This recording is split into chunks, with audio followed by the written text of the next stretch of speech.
There it is. There it is. It's finally done. I hit the button that says go live and it spins and it spins and it spins and it's like a roulette wheel. You don't know where it's going to stop or when it's going to stop. You just have to sit there and wait. Anyway, welcome to American Hammers TV, part of the American Hammers Network. We're very glad to have you with us on Wednesday night.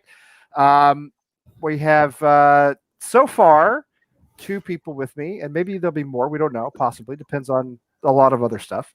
But it's, of course, Selly, my co-host in Denver, or Boulder. I always say Denver, whatever, in Colorado. Same thing. Yeah, it's all the same. How's it going, Selly? Yeah, it's not too bad. Pretty smooth week. Started going back to work this week because the gym opened back up. So, now I have something to do. So that's nice. That's good.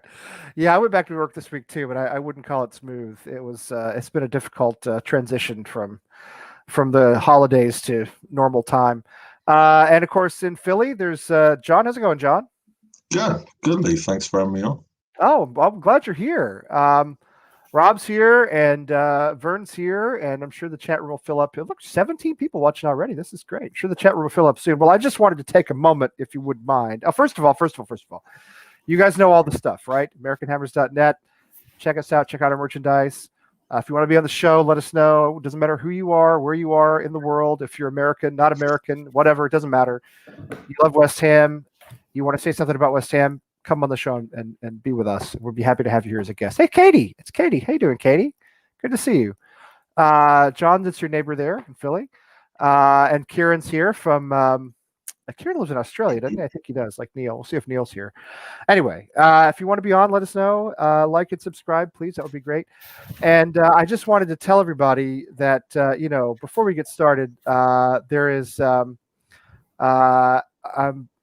oh, cool. Chris is going to be on with us in a few minutes. Okay, good. He just sent me a message.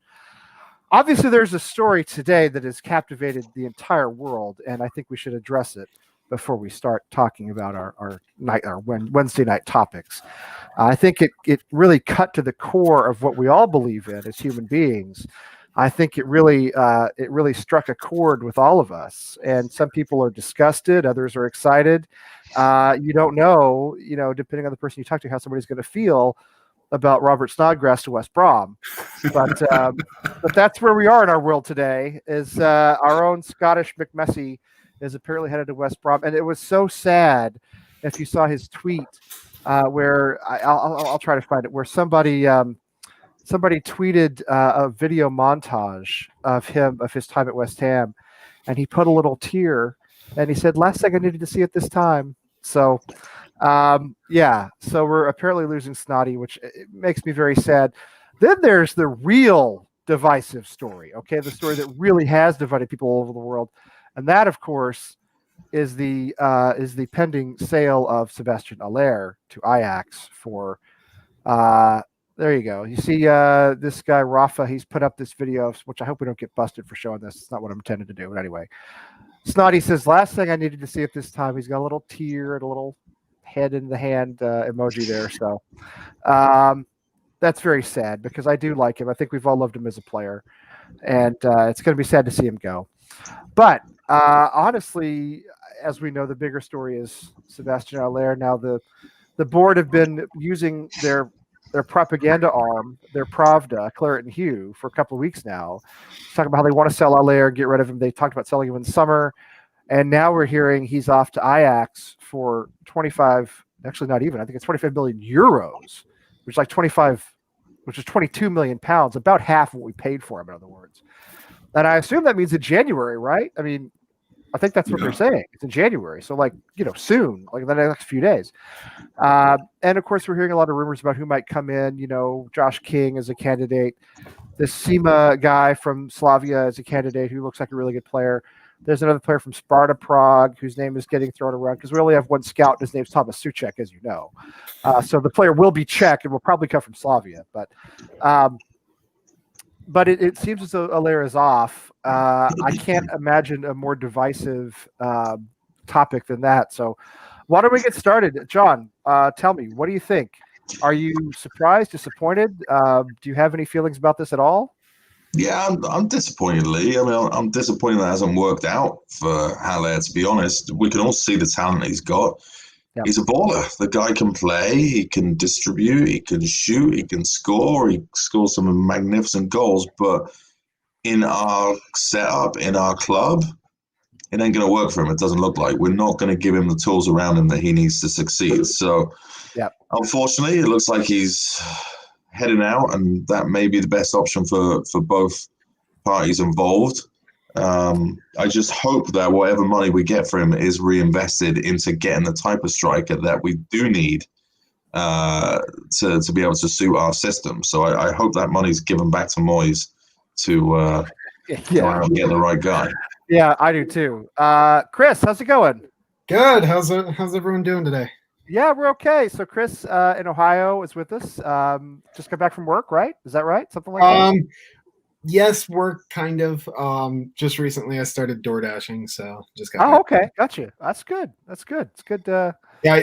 If anyone want this, like obviously not paid for anything, but anyone wants to make any quick, easy money, do DoorDash. I've been doing it for 2 days and I'm up $220. Okay, that's good. It's not bad at all. Yeah, that's not bad at all. All right, that's good endorsement there. I used DoorDash the other day. They brought us some Chipotle. It was, it's good. It worked pretty well. Anyway, Chris, just to catch you up, we're talking about the tragic news today that Robert Snodgrass is headed to West Brom, and the real news, of course, which is Sebastian Haller probably headed off to Ajax, which is weird to me in a lot of ways. But anyway, we were trying to get your reaction, everybody's reaction to Haller leaving, because it's a very divisive topic.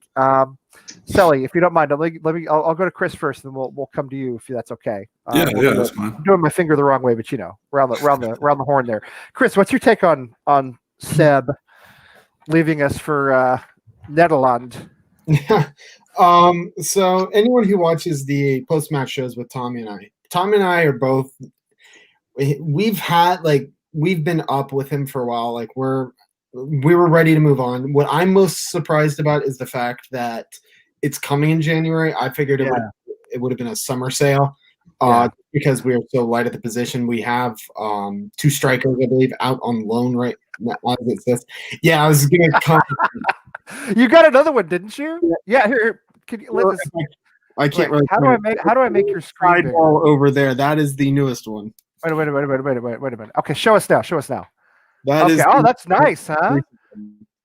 Yeah, you bagged that one. Is that right? Yes, I got that one.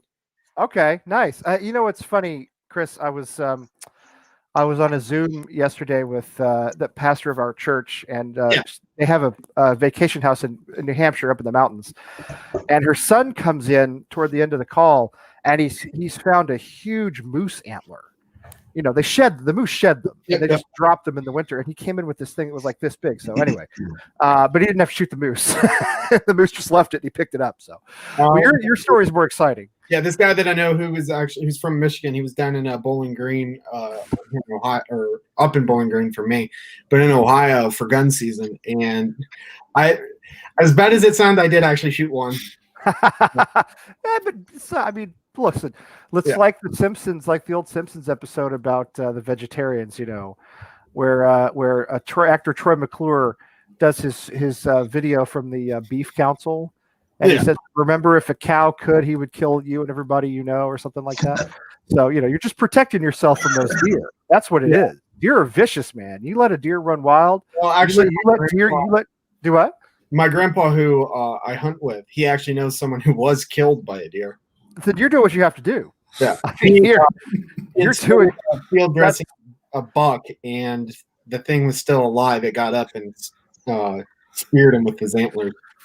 That is actually terrible, and I'm sorry to hear that. In all seriousness, but yeah, it's my great uncle ran a funeral home in Dallas for a long time. And he used to have a rival funeral home owner, and they went hunting together one time, deer hunting together. They shot each other. They didn't kill each other. They both survived, but they were out in the woods for like days, lying around till somebody found them. So anyway, it's a very strange start to the show, guys. A lot of stupid stories like that. Yeah, I'm sorry. I've messed it all up. Anyway, Ken wants to know how much we're going to get for Haller. So the rumor is 25 million euros. That's about 2 million pounds. That's about half what we paid for him. I don't know. So, Chris, go ahead about Sebastian. What do you think about the whole situation? But yeah, so like I was saying, Tommy and I we've been kind of advocating that we need to move on from him. The experiment with Allaire's kind of failed. He's just not for our system. And I was ready to move on. I thought we needed someone new. But like I said, I thought that it would be a summer sale. I would not have anticipated being in January. That's what Sullivan told his propaganda masters. That's what he told Pravda. He told Claret and Hugh that it was going to be a summer sale, right? That's what they said. Now all of a sudden it's January, which seems soon because it's like right now. Anyway, Sully, you got a nice message to Sebastian on your identifier there. What do you think about what's going on? Along with what Chris was saying, I think it's pretty surprising that it happened in January. I think for a couple things, I am nervous because we sold him before we bought anybody, which I guess makes sense because you need the money. Right. But at the same time, it worries me that we either are going to wait too long to get somebody that we want, even though there are a handful of players who are keen on joining us, or we're just going to let all our chips, rest in the hamstrings of Antonio for a while. Which is dangerous. Yep. Yeah, which is dangerous. I don't think we necessarily need anybody before our cup tie because we could, put somebody else against in the cup game because we shouldn't lose to them. Right. But obviously, by the time we have our next kickoff, we definitely need to have somebody in place. I'm sure Antonio will go, but he's kind of glassy now. So, but no, I mean it's good luck to him. I think he's going to kill it out there. I mean, Ajax are kind of the big fish in a small pond. But I think with Haller, one thing that I saw that was really upsetting from West Ham fans was a lot of them that were saying like good riddance and stuff like that. Like, I don't think that's fair to Haller, just because he might not be the ideal striker, but the team didn't do anything to help him in a sense. Like he's the club record signing, and we played him in a system that he wasn't comfortable with while he was still trying to adjust to play in the physicality that is the English Premier League. So I mean, I wouldn't be surprised if he does go and kill it out there, does wonders in Champions League. But I think like Chris said, it's unfortunate that he wasn't able to shine a little brighter because he's got all the tools. I mean, that is on display. Right now he's our team's leading scorer in all competitions. So yes, he is. So I mean, technically you're getting your money's worth from him. In that degree, I mean, it's 9 goals and all that, but I don't know. We'll see what happens. I just hope that we have a plan and that the board listen to what Moyes wants to do. I think you're right, Sally. I think he'll do well over there, and I think our board would be incredibly stupid if they don't have a big sell-on clause onto all that, because there is a very good chance that he goes in and just starts bagging goals all over the place in the Dutch league, makes a star of himself in the Champions League, and suddenly seems like West Ham wouldn't be good enough for him. Maybe he's going off somewhere else. So, and I think earlier, Leo, something you said, I saw on Twitter that Ajax's manager used to manage Haller before he played at Borussia, whatever club he was at before. I was at Frankfurt, Eintracht. Before Frankfurt. Yeah, he not Borussia Dortmund, one of the other smaller Borussias, but Mönchengladbach or whatever it is. Yeah, whichever one he played at before, the team that we bought him from, I guess that was his coach there. So I think that's where the Ajax tie comes in. Oh, that's interesting. Eric Ten Hag. I didn't even know who the Ajax manager was. He was in the Dutch league before, wasn't he? Before he was in Germany. I'm not sure. I just pulled him up because I was curious about his goal scoring record for us. Yes, he was at Utrecht. He had 65 appearances, 30 goals in 65 appearances at Utrecht, which is a mid-level Dutch club. Kind of the Everton of Holland, maybe. Which is good. I mean, 30 goals in 65 appearances is a great record. Now, you guys were gushing all over Everton last week. I don't want to hear it. Everton. No. I mean, I wasn't. No. That's not what I meant. I meant like Utrecht is a solid, like to my memory, they're not like threatened. They're never like threatened with relegation. They're like a top 10 sort of solid top 10 club in Holland. So. But then I don't really remember that much about Dutch football. So he scored. So Alera scored 10 goals in 46 appearances for us. Three league goals this season, 7 last season. It's not, it's not that bad a record. I think he got into a difficult situation because, as you said, Selly, everybody said this. Moyes didn't buy him. He was a panic buy when we didn't get Maxi Gomez. We went out and bought him for about the same amount of money because everybody said, well, we're not getting a high-profile striker. So, everybody was angry about that. So we went out and bought him instead of Maxi Gomez. He was a Pellegrini buy to the extent that Pellegrini didn't have anything to do with it. He was the manager at the time. Probably was more of a Sullivan buy than anything else. But, he doesn't fit Moyes' system. We know that. At the beginning of the season, I questioned his effort a lot, but as the season has gone on, I feel as though he's put in better and better effort, and I feel as though he's put in more and more effort. And now I don't really question his effort, but I do think that he's in a difficult situation because he's in the wrong system, and it's never going to work for him. And I think it's a shame. I think the dude is really good, potentially very, very good. He's 26, I think, something like that.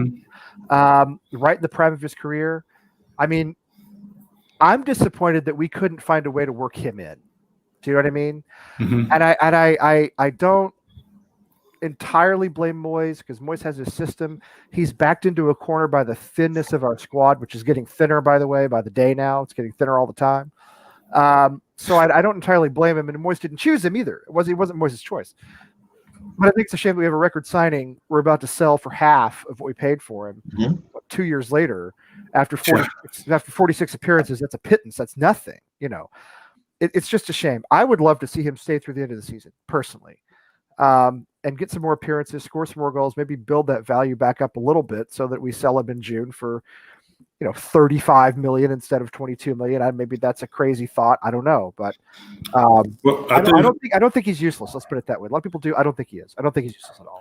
Yeah, no, I think one thing with him that definitely didn't help.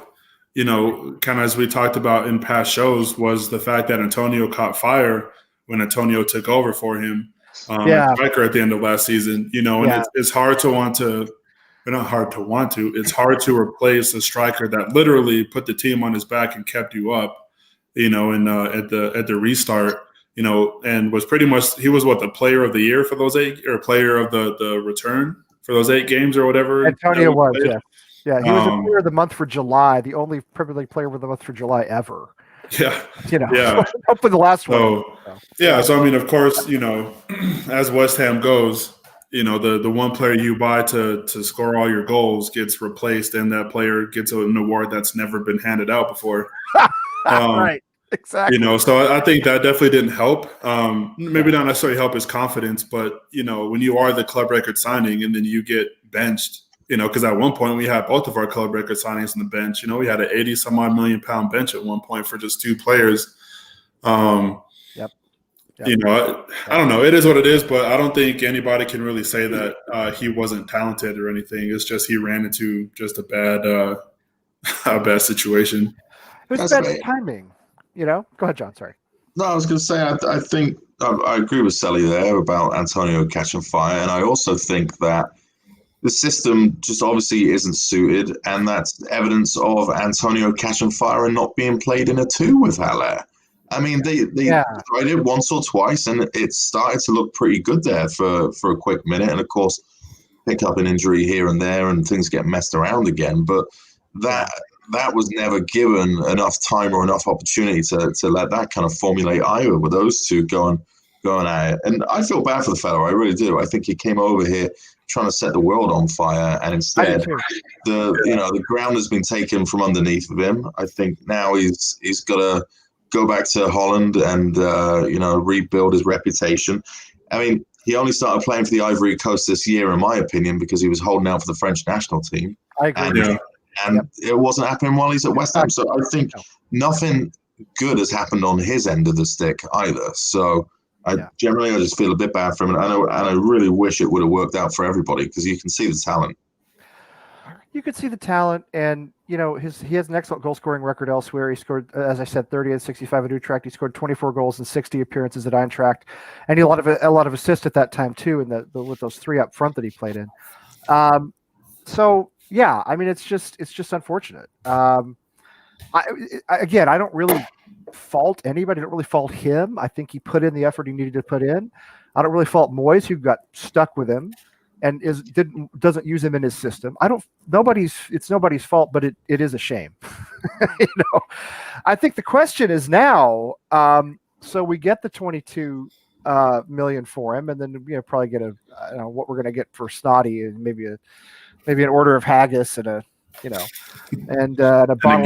bottle of famous grouse. Yeah, and I love Snodgrass. Don't get me wrong, but he's not going to have a lot of value. We know that. So what do we do for a striker? Now, a lot of people are talking about Josh King. Ken is skeptical. He says Wally'd be a better striker than Josh King. Wally's pretty fit, so I'm not saying he's not right about that. And then way up here, and I'm going to find it or not. Somebody asked the question. Here it is. Rudy asked the question, what do we think about, Herr Arnautovic coming back? Which, we talked about that a little bit last week. What would you guys do with our striker situation? And Antonio doesn't have another, 20 games in him. We know that. So what do you do? Chris, it's been a while. Why don't you tell us if you have thoughts on that? I would absolutely not take. I'm one of the few that would not take Arnautovic back. It feels like.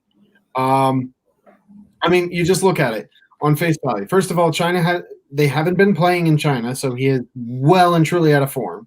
Yes. Probably not match fitness even remotely close. No. He's played 26 games in 2 years. Yeah. 33 years old at least. Yep. He's in interviews admitting that when he went over there, he stopped caring as much, so his health is falling out. Charlie Boy brought that up last week, and he said Arnautovic said he was addicted to sugary drinks. Yeah, like pop and stuff like that. Yeah, soda, whatever you call it, Coke. We call it Coke in Texas, but you know what I mean. That stuff. Yeah.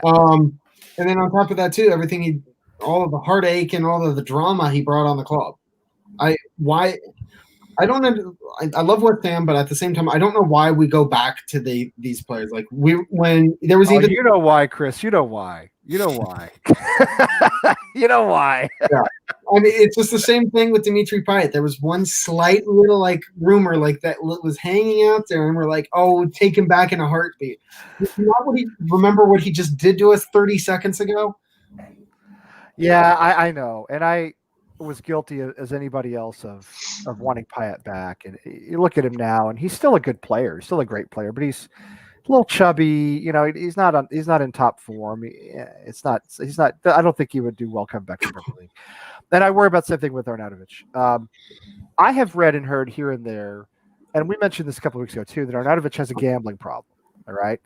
Now, a lot of players gamble. A lot of people gamble. Okay. Now, gambling is not a problem unless it is a problem. Do you know what I mean? Yeah. It's like, drinking is not a problem unless you're an alcoholic, and then it's a really big problem. So if he's a problem gambler, my concern would be a Pete Rose type situation, right? Obviously, where he gets caught gambling on his own team, something like that. That's a massive problem. That would be a huge scandal. That would be detrimental for the club. Also, I hear, conflicting things about whether the players would want him back or not. I've heard people say, yeah, the players love him. They'd want him back. They're still good friends with him. I've heard other people say, no, they don't like him. They don't want him around. He's a prima donna. They don't like that. So I don't know how it would affect the changing room. I don't know. I don't know, John, what do you think about, really quickly, before you do that, go ahead. I just want to mention this because I found this hilarious. I just went to I just looked up West Ham transfer rumors. And I get this article that pops up. West Brom and poll for West Ham star with permanent contract offer. So now, as much as I love Snodgrass, to get clicks, they're now calling Robert Snodgrass a star. Yeah, that's kind of who. Where is that? The Sun? Is that the Sun? No, it's a site called Inside Football. Okay. But not too far inside football, because they should know that Robert Snodgrass, as much as we love him, is not a star. It has never been a star. So. Exactly. Yeah. Yeah. Good point, Chris. So I don't know what, John, what's your thought about Arnautovic? I know we've done this before, but it seems more pressing now than it did 2 weeks ago. Yeah, I don't know. I don't care. I just don't care, Lee. Honestly, I don't, because what is it? I don't know. do the ends justify the means? If he goes and scores 15 goals from now until the end of the season, and we push for Europe, sure, why not? Right. Does he disrupt the morale of the team? Conflicting reports, this and that. Who knows? I have no idea. I don't know, but it's likely, isn't it? I mean, it's the kind of move that our board would do. It's the kind of thing, if we can get somebody on the cheap, we can make some money back on Haller and make a little bit of coin. Diangana and Snodgrass, maybe ship out one or two more, get them off the wage bill, free up some cash. Here's what I worry about, John. You know what I worry about, and everybody's talked about. I've seen this a lot on Twitter too. The Haller money is going to pay off Benrahma. That's what's going to happen. You're not going to get Josh King. You're not going to get Arnie. You're not going to get anybody. Well, here then pay off. We buy Benrahma full out, and then we loan in Josh King, so we can have the second domestic transfer. That is a possibility too. Yeah. I'm sorry. I would just buy Josh King because it'd be cheaper. Right. It would not be expensive, I don't think, to buy Josh King. I've read that his wages are a problem. It's like $70,000. I mean, that's a pretty standard wage for a Premier League striker, I think. I still believe Declan Rice is on $50K a week for comparisons. Who is? Declan Rice. Oh, Declan deserves more than that, obviously, but obviously, that's just where. Yeah, but a striker's going to. I mean, strikers are going to make. They're the show ponies. They're going to make a lot of money. I'm sorry, John. Go ahead with what you were saying. I didn't mean to. No, I was just saying I don't care, Lee. So. I mean, it's hard, isn't it? I mean, what do you do? What do you do? Strikers are really hard to come by. Good ones are very, very hard to come by. I mean, strikers with a 1 in 3 games ratio of goals are difficult enough to come by. So, I mean, what do you do? What do you do? Who's out there that can even do that? That would want to come to us? I have no idea. Maybe Josh King's one of them. Go and get him. Go and get him. Maybe Arnautovic has to be a bench player because they're not playing him at the same time as Antonio unless Bowen or Fornals is making way. Can't see him playing down the left, so maybe it's Bowen is getting out of the way. So maybe he's a bench warmer and a backup to Antonio. But I mean, it's certain that we need a striker. We need a striker. We need a striker even if Haller stayed. We need another striker. So at this point, we're going to go and get two. So maybe one of them's a loan deal. Maybe there's something worked out with Josh King. We need a left back. I don't know if they'll do it this season. Maybe they wait to the summer, but that's probably left back before we do anything else. Left back to me is first priority with Arthur out for however long it's going to be. Yeah, I mean, we need somebody that's going to run up front. We need somebody that's going to run and put in the hard miles. If we did go and get him, I'd be a little bit encouraged that he played his best football under Moyes, and it was really under Pellegrini where he went off the boil and kind of looked like he was, not interested. So that's a valid point. That would be an upside. Arnautovic in China, and who knows? I mean, China's no measure of anything. That league, I don't know anything about it, but 16 goals in 29 appearances. That's a good return if you're playing in a proper league in China. I don't know. What do you think, Selly? What's your take on Arnie? Well, speaking of China, shout out to Slaven Bilic, who's now a manager for a China club. That's right. He's off to Beijing, which I tell you, that surprised me. I'm going to tell you two things. One, I was surprised West Brom sacked him. Okay. Yeah. That was disgraceful. Because they had just gotten a result against Manchester City. They looked as though they had a little bit of momentum. They were on the up. I know why you go for Haller if you're facing relegate. I'm sorry, Allardyce. I just left out the last syllable. I know where you go for Allardyce if you're facing relegation. I get that. But I would have kept Slaven, okay? And I wasn't a big fan of him in West Ham, but I thought he was a good fit for West Brom. Anyway, now he's off to China, and I'm like, dude, that's a hard fall, man. Like, life comes at you fast. Anyway, this is sorry. But yeah, no, I mean, I think Arnautovic, on one hand, you have a striker who is Premier League proven. He's pacey. He's the quote unquote bastard that, probably would fit the position for this club right now. Somebody who fights, who gets stuck in. And not only can he score, he also is pretty good at distribution as well.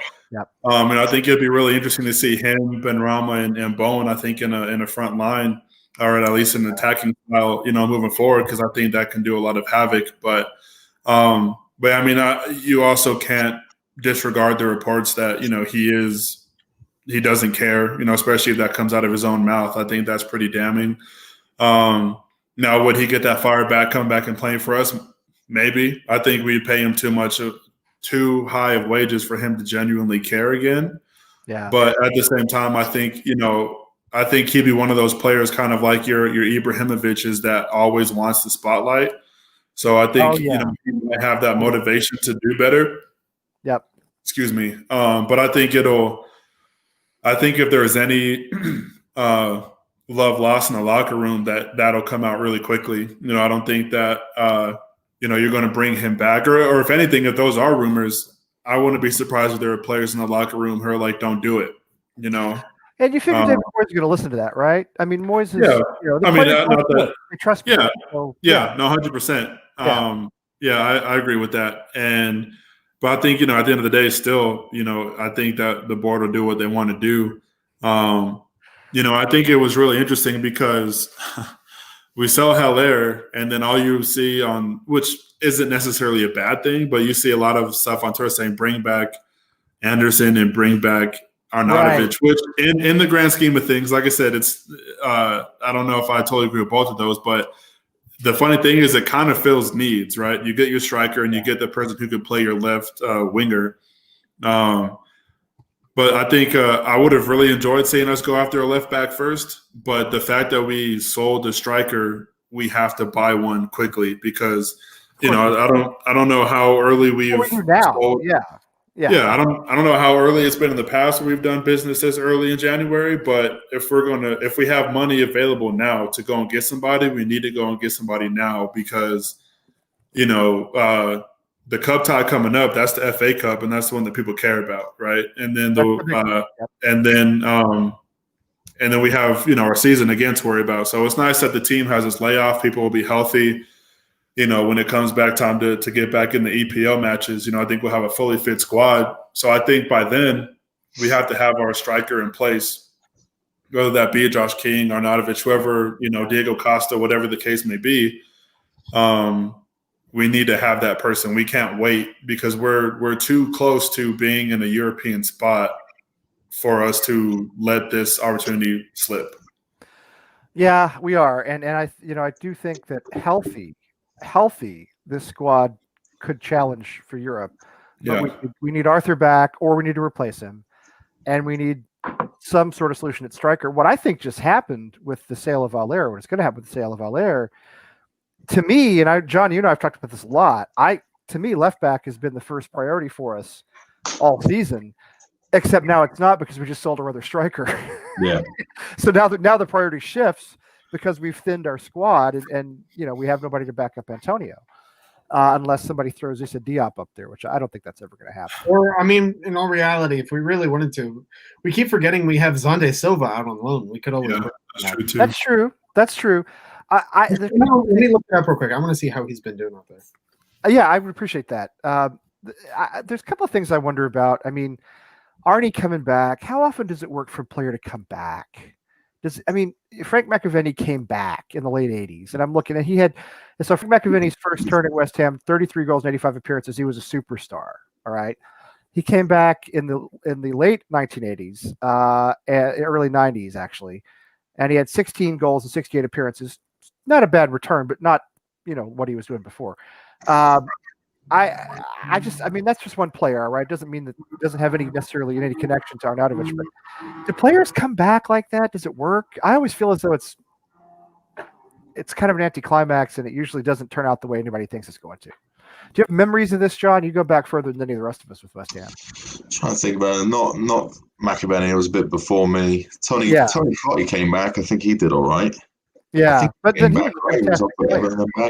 Julian Dick came back when he was at Liverpool, but he was only there a short while. James Collins came back too, and he did really well. Yeah, but he's a defender, and I don't know if that's that makes any difference. So maybe it works, maybe it does work. But Arnautovic, I had always been for bringing him back, but I got to tell you, the thing that puts me off right now, the two things are, one, the sense that he has let himself go in China, and he hasn't even played that much the last 2 years. And two, just these things I hear floating around about him, not just the way he left, but the way he treated other players. The women's squad, I have to tell you, that bothers me a lot. Okay, the fact that he was disrespectful to the women's squad, he went and interrupted their practice. Why would you do that? He went and interrupted their training. He was a real, he just. It doesn't seem appropriate to do that. It doesn't seem as though you want to bring that person back who has that kind of disrespect for other people in the club. I know that they're second-class citizens. I know that. I get that. But at the same time, there's no reason to blatantly treat them that way. Do you know what I mean? So anyway, so what is the answer if it's not Arnie? Is it Josh King? Is it Diego Costa? There's all sorts of stuff floating around out there now. Christian Eriksen is out there. We're talking about Felipe Anderson. I don't want to see him back ever again. I think that dude is done with football. I think his career is basically over.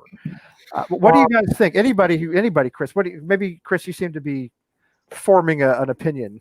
Okay, so really quickly, I was just going to say, from what I've seen, rumors are that we are in a 3-leg race or a 3-club race for Eriksen with Wolves and I think it was Ajax. I think it might be Ajax. Whoever is one of his former clubs. I can't remember right now. But Why? What? Why? Yeah, that confused me. I don't know. Question worth asking, actually. Yeah, but I looked up Zande Silva. Surprisingly, he hasn't gotten much game time out there. He's only seen 8 matches, and they primarily use him apparently there as a right winger. But he has in those 8 matches, I don't know how many total minutes that is, but he has 1 goal, 2 assists. Okay. By the way, let me just clarify one thing. It is. Okay, Katie, in case you're wondering, I didn't mean that women are second-class citizens. I meant that the women's team at West Ham are second-class citizens. That's how they're treated. They're not paid as much. They're obviously not as famous. They don't get the big crowds. I wasn't trying to make a global statement about all gender, just about because they told us about that. I mean, when we had 3 of the women's players on last season who have all left, but they told us about how they ride bicycles to training while the players, the men's players pull up in Lamborghinis. The women's players all lived in a house together, and the guys, they have fancy flats, and so it's so in other words, they're already not getting sort of equal treatment, but then Arnautovic has to go and stick the knife in it. It just doesn't seem necessary. So I just saw Chris, and I just pulled up Christian Eriksen out of curiosity. Now it looks as though, are you ready? PSG may be going after him. Yeah, because of Poch, he wants him out there. But so far, it's a 3-legged race. PSG hasn't shown too much interest. So there's Christian Eriksen, who I know he's more of a central midfielder, attacking midfielder. He's not a striker, but Eriksen's name is out there. Jesse Lingard's name is out there. Josh King, Arnautovic. Chris, you're the one who always knows who we're linked with, but those are some of the names of Diego Costa. Yeah, I'm trying to go through because I haven't been as up to date. I'm trying to see if I can find anything really quickly. You can shoot me now, but Lingard wouldn't be the worst thing in the world. At least he's got a bit of pace about him. Oh, no, definitely not. Yeah, Lingard would be a fantastic sign. I feel like, you get the young players proven, he'll be hungry, because, he probably doesn't want to leave Manchester United. But I think, he probably felt as if he got treated as a redheaded stepchild there, come up to the academy, good servant for the club. And then you're like, okay, well, thanks for your service, but you get to go now. But no, I think one thing kind of going back to Arnautovic,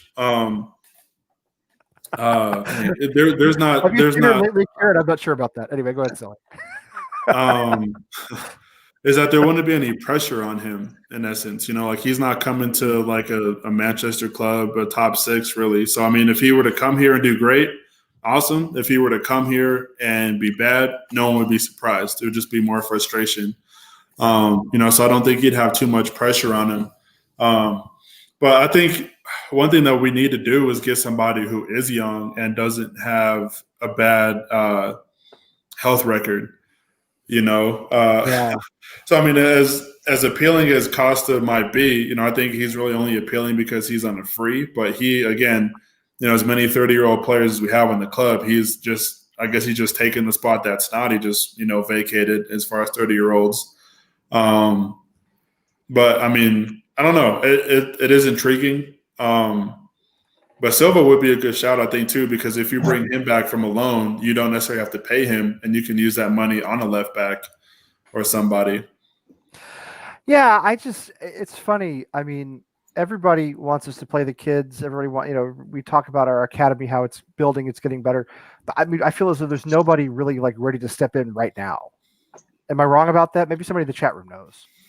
No, you're probably not wrong, but I think, everybody that could have a chance is on loan right now. And, I don't think anybody's stinking it up.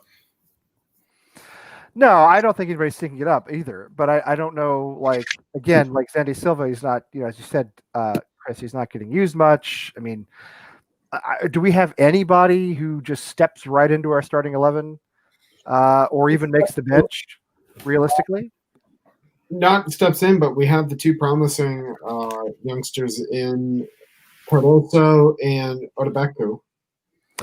Yeah, and I'm curious. Odebeku could feature against Stockport, if I'm not mistaken. Hey, Irish Tommy's in the chat. There's my co-host. There he is. He's got the name. See, there he goes.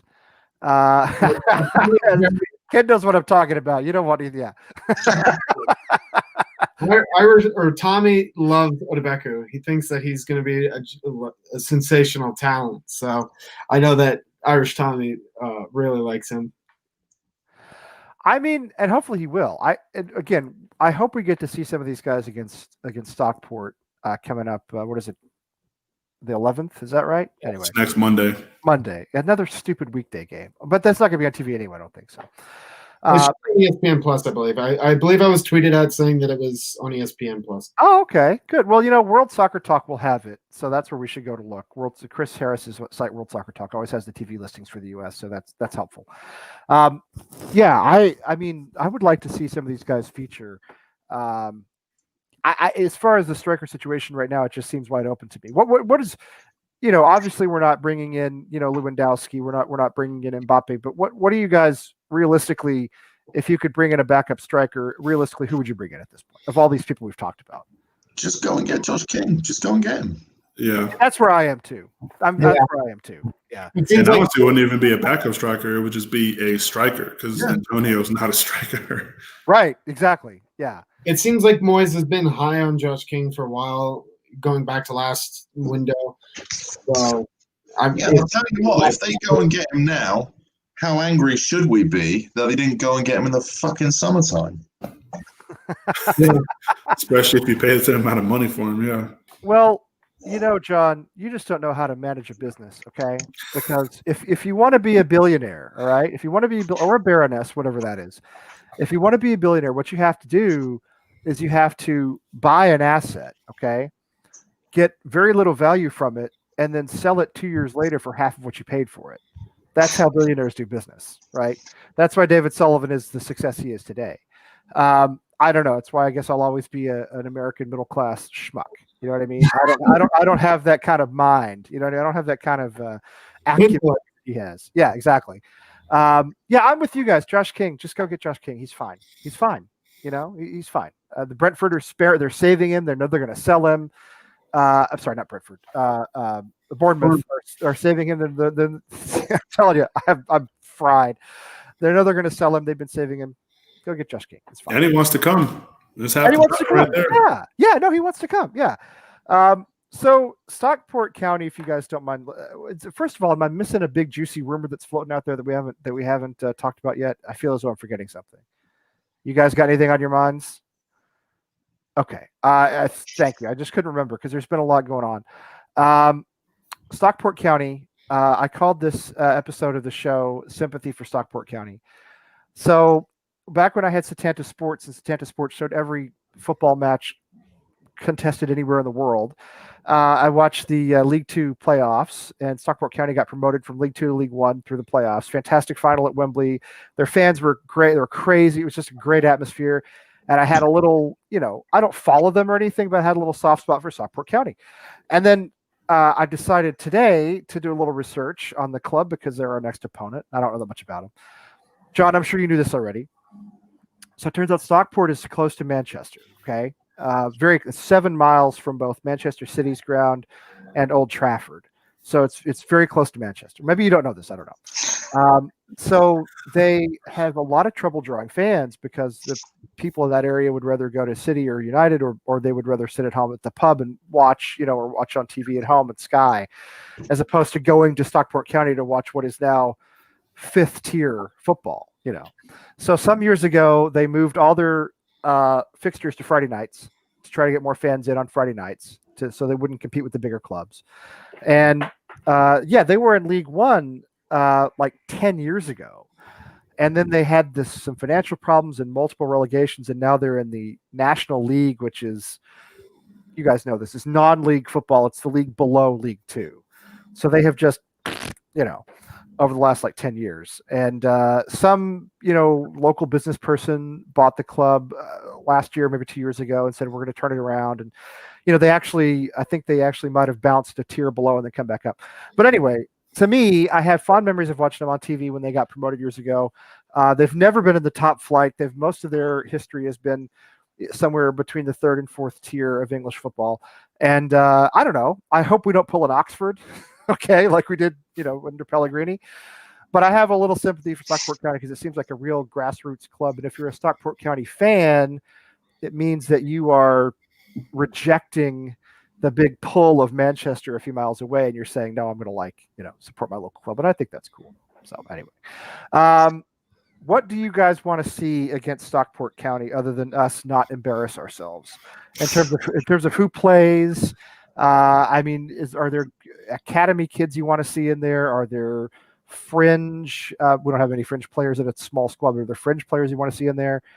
What are you looking for out of this? Anybody wants to start? Just whoever thinks first. I think you got to put some academy players in there. I don't. You're obviously not going to play anybody of huge importance. For the for the injury factor, but I think you want to see Trot play or Anang play and keep, and whoever else is in the academy that you want to see give first team minutes, play them. Yeah. I honestly probably would play Noble in this one just to give him some minutes. Yeah. Antonio better not see a blade of grass. Yeah. Really quickly, let me jump in there. That was one thing. That was my big one. Is Odebeko. I want to see Odebeko play. Yeah, him too. I agree. Because if this is basically a beer league team that we're playing against, let the kids go out there and get some minutes, put the badge on, and see what they can do. And then if for whatever reason, if you need to rescue the game or something, then you put in the big boys. But including Antonio. If we ain't scored after 70 minutes, do you put in Antonio? No, absolutely not. If he's our only striker right now, he's not touching the ground in that game because he'll get injured because it's the West Ham way. And then we'll be real, out of luck. I think if you need to put a striker up there, maybe you put a Bowen because there's no one on that field that's going to keep pace with him, or even if you don't put a youngster up as striker, maybe you put Bowen as striker. What do you stick? Maybe you stick Yarmolenko in there at striker. Yeah, you can put Yarmolenko in there a lot. Yeah, what's wrong with that? Yeah, Suchek and Rice better not play either. Suchek and Rice have got to sit. There's no question about that. I don't care if they play. I don't care if they play Noble, and I don't care if they bring back Carlos Sanchez or you got to give Suchek and Rice a break, right? John, you don't think so?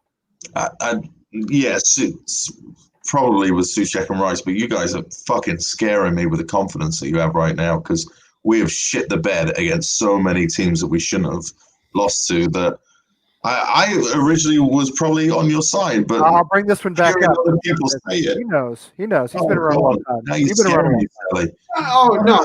Maybe you start like 2-3 players that are gonna get the goals for you, or at least gonna give you the push that you need, and you can always sub them out. I don't know. I honestly don't know. I think what I would like to see, I want to see David Martin play. I want to see him get in goal. I do too. So I'll stick him in there. I want to see some of these promising youngsters that have been promising for a while actually start making inroads into the team. So like your Cardoso there that you were talking about, Chris, and Cardoso, Becky, he should definitely start. I mean, there's no reason not to start him. And then like you said before, Yarmolenko has to get more minutes. I think there's a good number of players that needs to get more minutes. If if Ben Rahman doesn't start this game, I don't know what game he's going to start. He has to start, doesn't he? Him and Landini both need minutes. They both have to start. But if they're going to, then you may need a Rice or Souček to cover that ground in the middle, because Noble will probably be in there. But one of those two, I would think, maybe they can each take a half. I don't know, but yeah. I mean, I wouldn't even honestly, since it's kind of our next game after that's not for a week after that, I honestly wouldn't even be surprised to see them play like a halfway decent side. With like maybe sprinkled in with a couple of youngsters, in terms of like you probably do have Souček playing. You probably do have, like you said, Ben Rama and Lanzini playing. But yeah, I definitely agree with what you're saying, though. You do need to put put some people in there that need minutes. Definitely. And Ben Johnson has to play. Yeah. Has to play. Definitely. No question. Absolutely. Yeah. No doubt about that. Yeah. So these guys, Stockport, again, they play in the National League. They're, Oxford were league, weren't they League One? Division One, I think. Yeah, I think they were league, which is 2 divisions above where Stockport County are. Yeah. Of course, they beat us 4-0. So, these guys, I mean, they're not having a great season. It's away to Stockport, but they won't have any fans, obviously. I mean, what is the threat? You know what I mean? Should Just we overlooking them. That's honestly your only threat. the threat is us. Yeah. It's West Ham doing a West Ham. That's fair. Yeah, that's fair. I mean, yeah. So how do we prevent that? We put Declan Rice in the team. We have him be captain. I mean, what do we do to make sure we don't off ourselves? You put 3 or 4 goals in the first 3 or 4 minutes, because there's no logical reason for Stockport to have any kind of hope or chance in this game. Yeah. Right? Now, I understand that it is the Cup, and no Cup game is guaranteed. I think that's the only thing that is guaranteed about Cup matches, is that you have no idea what's going to happen. But for this team to be as low as they are, probably a bunch of people who, probably have a second job, but at the same time, I think it might be pretty good, actually. You never know. Yeah. Yeah. It's just one of those games to where, you can't give them any little bit of hope, because that's going to be your big threat. Is if you let them score first, they're just going to park for the next however many minutes matches no doubt about that. And any team is hard to break down when you're trying to, break down 11 people. But I think, we have to use our strength, have to use our speed, get them off the ball. Don't let them think that they belong, even though they're the home team, I think. They're the home team in an empty stadium. Don't let them feel like they belong. Yeah. I mean, even if there wasn't an empty stadium, it's not as if it would make too much of a difference from what they'd be playing in anyways on Monday. It wouldn't. That's true. Yeah. But yeah, just let them feel like they are a National League side playing against a Premier League side, and that's all you really got to do. I'll tell you what, if you don't see Issa Diop's name on the team sheet, he's being sold. I agree with that too. He's got to play. No question about that. Yeah, that's the point. This is their history, and now there's an interesting little fact I read the other day. So this is late '90s. Here they were in the championship for a couple of seasons, and there were a couple of seasons when Stockport County were a division above Manchester City. If you remember Manchester City, before they got the money, they were actually in what is now League One. And Stockport County were in the championship. They were actually a division above. I think that's interesting. Maybe nobody does. But you see these poor guys have just, and they came up and then they, so this would be a big deal for that little club, which I'm sure is probably struggling to survive financially and everything else. So, yeah, I don't want to be overconfident, but at the same time, I mean, I mean, come on, you know what I mean? Right? Right? This is gonna be okay. Tell me it's gonna be okay. They actually have a pretty decent stadium. Now that I said that they wouldn't have anybody there, it's actually not too bad of a ground, if I'm being honest. Yeah, I don't know. Yeah, I mean, they do. It looks like from what I've seen, Edgeley Park, it's called. It doesn't look bad at all. It looks kind of cute. I mean, 10,000 people. 10,000 people.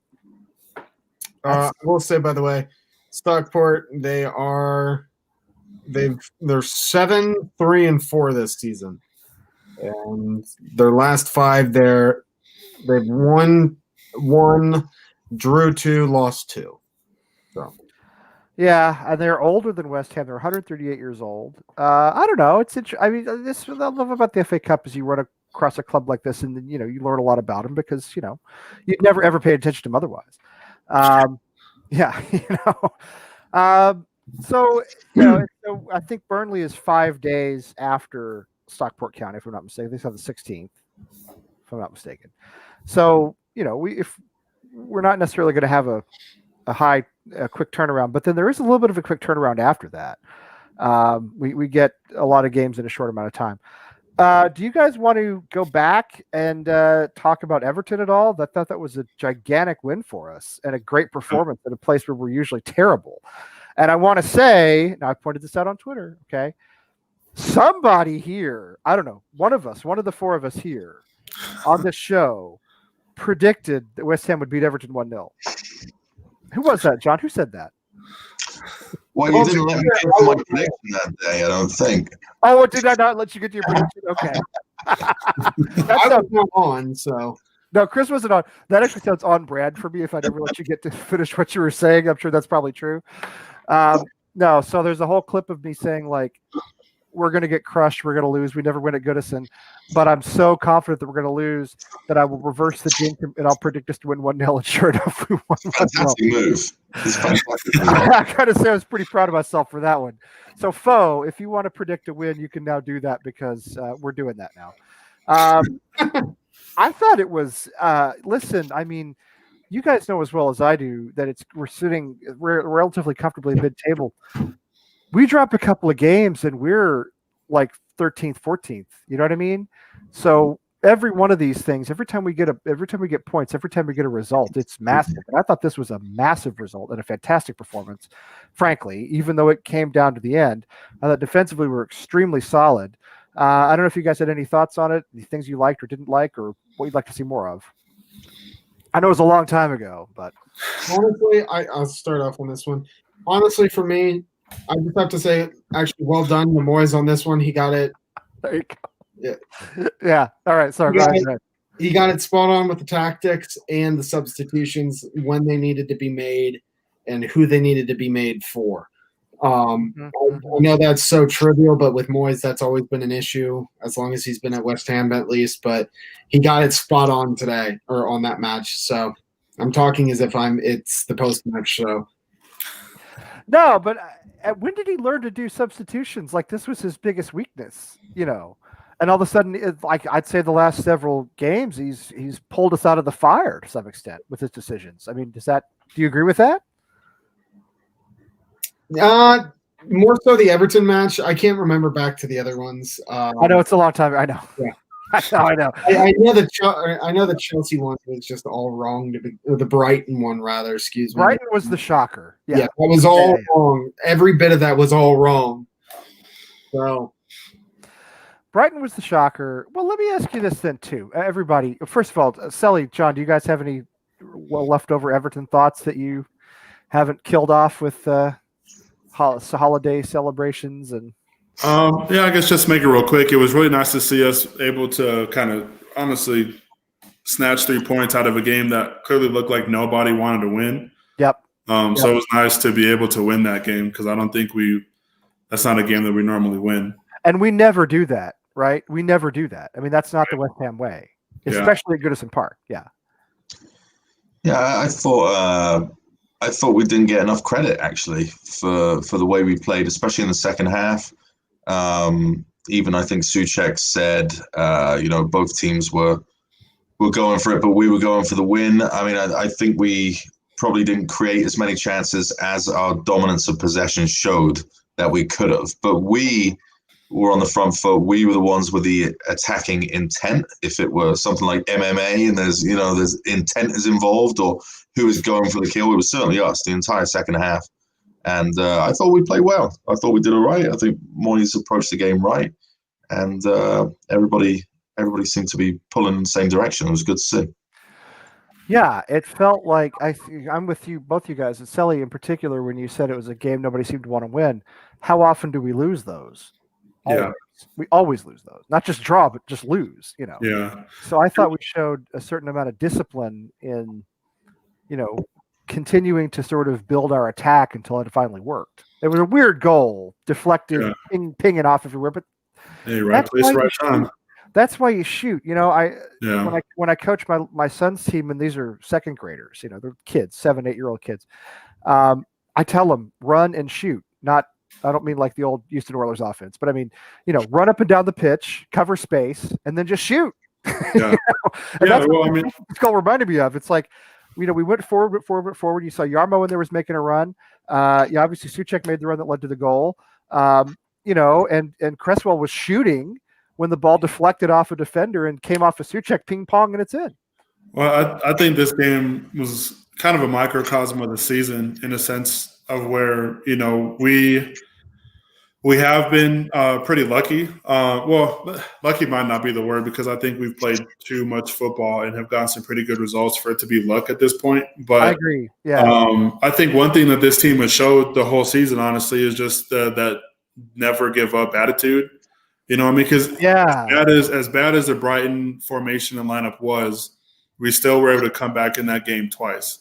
Obviously the Tottenham game, stuff like that, and the performances that we put on against, like obviously Wolves and Leicester, even though those weren't as close of games, but I think it's a great thing to see that the team doesn't give up, and in a game that goes 0-0 towards the end of the game like that, any small thing, a deflection, whatever, is going to give one team the win and the other team, upset, sadness, if you will. And I mean, and as a fan that wins those games, it's not going to matter if that goal is a pretty goal or an ugly goal. As long as it goes in, that's really all that matters. So it was cool that Suchek was able to score it, kind of give a little tribute to Kufal's baby.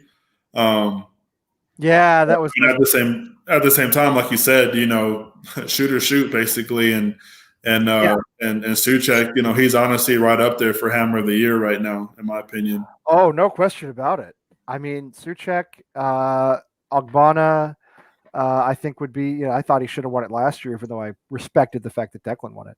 But yeah, I think Suchek is. Talk about a find. I mean, these two guys from a relatively obscure club on a global scale, big club in Czech Republic, but it's obscure on a global scale. These two guys come in, and one of them is £5 million for Kufal, and they've just been, they've been fantastic. Yeah.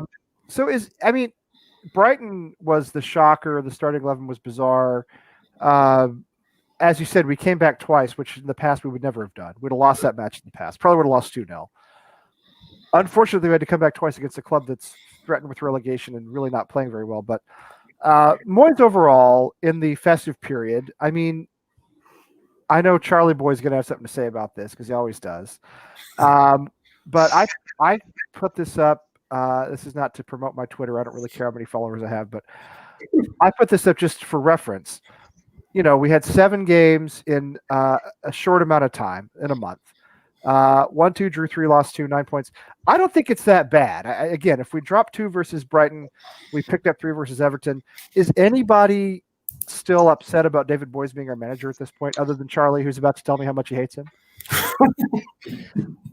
If he's still here, maybe he's not still here. I don't know. Well, I think you got to look at who those teams were that were playing, right? So the last 9 teams, Everton, Southampton, or was that played 7? So Everton, Southampton, Brighton, United, and Liverpool. Yeah, Chelsea, Crystal Palace, Leeds, Manchester United, and Villa. I think if my math isn't messed up, which it probably is. Or no, not Villa, Manchester United. So we got a good result away to Leeds. Drew against Palace, which is a weird team. Got killed against Chelsea. Played poorly against Brighton. Got a good result at Southampton, I think, because they're in good form. That was a good result, I thought, too. And really good result, actually, yeah. Yeah, and had a good result against Everton, obviously, with the 3 points. So I think 9 points probably should have been at least 12, with the Brighton match. But I don't think you'd be too fine to one see that we lost. Our 2 losses were to Chelsea and Manchester United, per usual. Leeds was always a Yeah. tricky match. We snuck that one out. Crystal Palace, I think fans are just happy we didn't lose because nobody really likes Crystal Palace. What is it about them? Brighton was just a missed opportunity. But I mean, Palace, I feel like just they want to be like us, I guess. But I think they have a lot of players that used to play for us and managers, that I think we don't ever want to lose to that.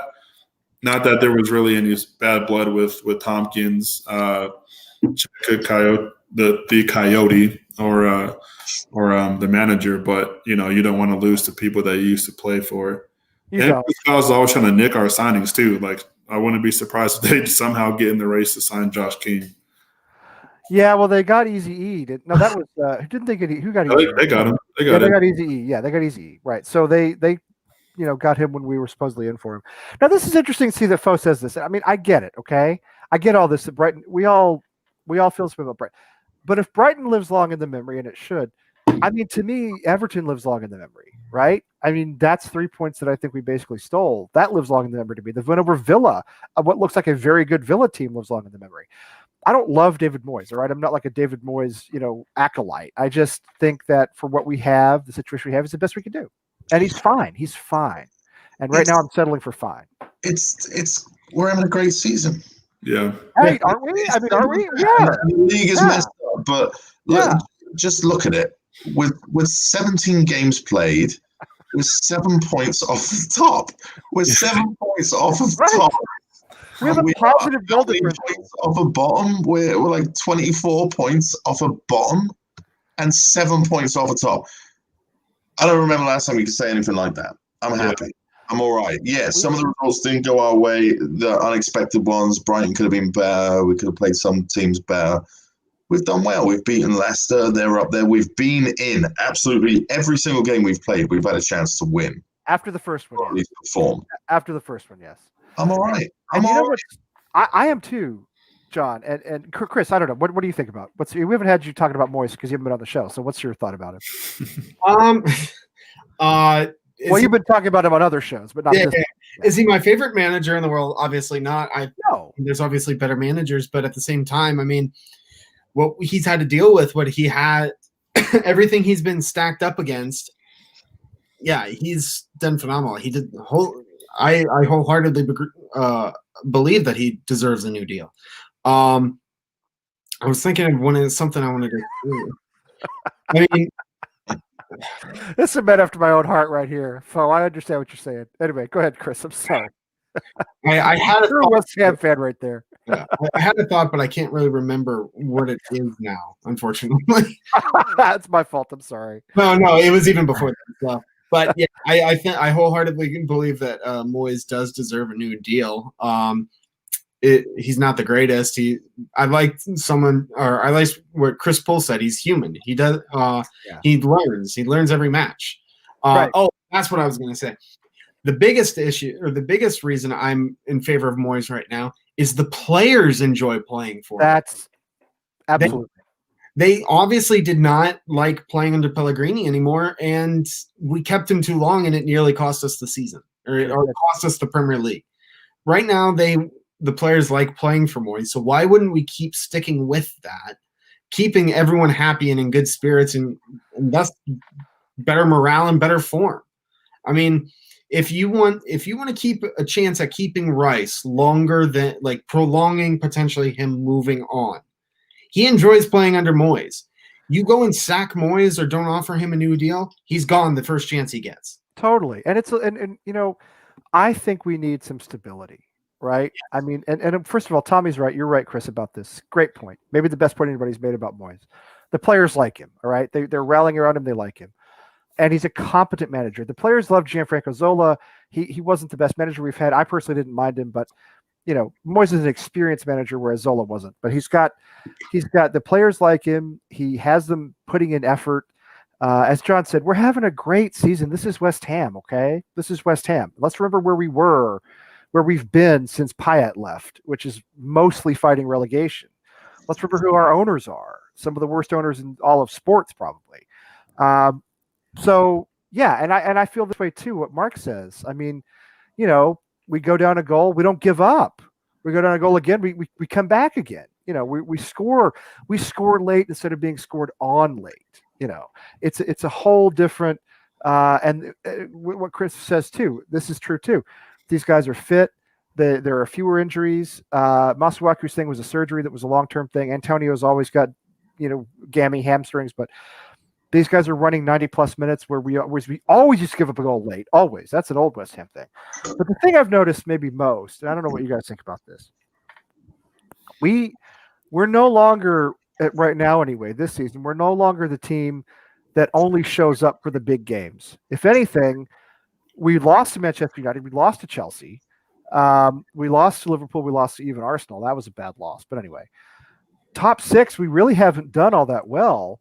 But it doesn't matter because we beat Wolves and we beat Leicester and we beat Villa and we beat Everton. And we have taken care, mostly, we've taken care of the clubs around us. And that's what gives you that padding in the table. You know what I mean? It's great to beat Chelsea, but if you lose the next four, it doesn't matter in the table. I don't know if you guys have thoughts on that. If you miss the old West Ham that would go beat Chelsea and then lose, to Burnley and Brighton and all the other B teams, and drop 9 points in a row. I don't know if you guys have noticed this or not. Yeah, no, it's kind of like I was saying earlier, the team has a lot more confidence. I think I don't think they fear anybody right now, and I will say a lot of that probably does go to Moyes. But I mean, at the same time, a lot of the credit obviously goes to the players because Moyes isn't out there on the pitch. So I think it definitely goes a long way to say that, and to be honest, with the exception of maybe a handful, maybe like literally just 2 games. Yeah. As John said earlier, we've been in every single game this season. Yep. And obviously Tommy says this is a good point. Tommy makes, as you're saying, Sally, the same thing. Hard to beat. Yeah, no, definitely. And obviously Morris has made a couple good decisions as far as like changing the formation. He's managed the injuries pretty well. I think. I think I would like to think that he learned his lesson playing Noble in such an attacking position against, obviously teams that he probably had no business being in a game against. But at the same time, I can't necessarily – after Brighton, obviously everybody was pretty pissed. But, in the grand picture of everything, as John said, we're doing really well right now, Yeah, in the grand picture of everything, I feel the same way. And, again, I'll tell you what it is. Basically tied for 6th right now if it wasn't for goal differential. Right. I'll tell you what it is for me. Now, Kieran brings up a good point, and a lot of people have said this. But my personal feeling is, and I want to get everybody's feeling on this too. 2 things for me. Number one, this is the first season since we had Dimitri Payet when I have gone into games thinking we can or should win this week. I've had a little confidence, even though I don't always show it here on the broadcast, right? I've had a little confidence that we could do this. Whereas I feel as though for the last 4 or 5 years, every week has just been like, how are we going to pull this off? What are we going to do? Now I go into most of our games thinking, yeah, we should get a result out of this. You know what I mean? I don't go into any match thinking this is a loss. This is basically the same for me. It's a lot of mornings I'd get up and what am I going to see today? What is it going to be? Yeah, exactly. And it's all right, let's see. By the way, too, you were asking if we missed the old West Ham, only beating the big clubs. Basically, I did some quick math. If we were to only beat the big club, the top 6, every match of the season, we'd get 36 points. If we beat everyone else, we get 78. So I am fine with only beating the small clubs. This is what I've said about West Ham for a long time. Is it's great that we show 78 points probably wins the league this year too. Honestly, that's true. Yeah, it's great that we show up and we're we battle the big clubs and we that's great. I love that, but I hate the fact that it's always been one or the other. And to me, if you're gonna fall on one side of that fence, fall on the side of beating the clubs around you. You know what I mean? Beat the clubs below you and around you and rack up the points. I get sick of relegation battles. But yeah, so I go into every match thinking I think, we can get a result today. There's not a single match we've gone into this season except Newcastle, which was the opener, where I've said to myself, I think we're screwed. You know? And that's the result of having standards. That's the Right. result of asking for dedication to make sure that if you're a starter, you know what your job is, and everybody has to give 100% every single minute. Otherwise, they're coming off or they're not being started the next match. So, he may be the only standard bearer in our entire frigging club, to be honest, because I don't think the ownership have high standards and force that into the club. So I don't know. It's all good. It's dedication. It's professionalism. That was a very professional performance, and we've had a number of professional performances under Moyes, and long may it continue. That's fine by me. As long as we're getting 100% out of all the players and they're working their bollocks off, I couldn't care less what the result is. You just want to see maximum effort and give it a go. And honestly, style-wise, when Antonio and Masuaku were fit, Moyes' ball was fine for me. I thought it was exciting. It was good to watch. Yeah. I think he's rearranged some things because we've had the injuries and we just don't have that. We don't have the availability we need. We need a left back. We need one that can play either at 5 at the back or at 4 at the backs to give us a bit more versatility. We probably need an attacking midfielder to sit in the hole. I don't know if Ben Rahman's the answer there. And we definitely need a striker, probably 2 or 3 of them, to be honest. Mm-hmm. And until we have those things, everything is just a backup plan. So, yeah. And the other thing is he has, as you said, Sully, he's managed through injuries. He's managed through adversity. And I'll tell you, John, I'm with you. I go back to Leicester and Wolves. Those are the 2 matches everybody points to because they were big wins, unexpected, early in the season, 3-0, 4-0, fun to watch, great to watch. I mean, it doesn't bother me at all to watch that. Beautiful football is great. You know what I mean? When I watch the World Cup or the Euro or the Champions League, beautiful football is wonderful to watch. When I watch West Ham, I just don't want us to lose. And, even when Sam Allardyce was here and we got tired of the pragmatism and the negativity, I still like looking at the table and not having to look at it from the bottom up, so I will personally sacrifice a little bit of beauty for some stability and some consistency. One thing I think too that shouldn't go unnoticed about this season is not only necessarily have we been in every game, but I feel like in every game we've played, for the most part, we've put off our opponent from their game plan. Yeah. I think in the past 7 games, through the holiday season so far, obviously our 2 losses were the 2 bad defeats to Manchester United and Chelsea. But the first 60 minutes of Manchester United, we were the best team in that match. Sure, we were. And they not necessarily so much, but both of those games, the Manchester United one, they had that funky non-VAR. Right. But Manchester United they had those back-to-back goals, which you're not going to recover from. And then Chelsea, the same thing, back-to-back goals that you're not going to recover from. You go down 1-0, you're like, okay, we could find a goal, especially since we're not being battered right now. Yeah. But at the same time, when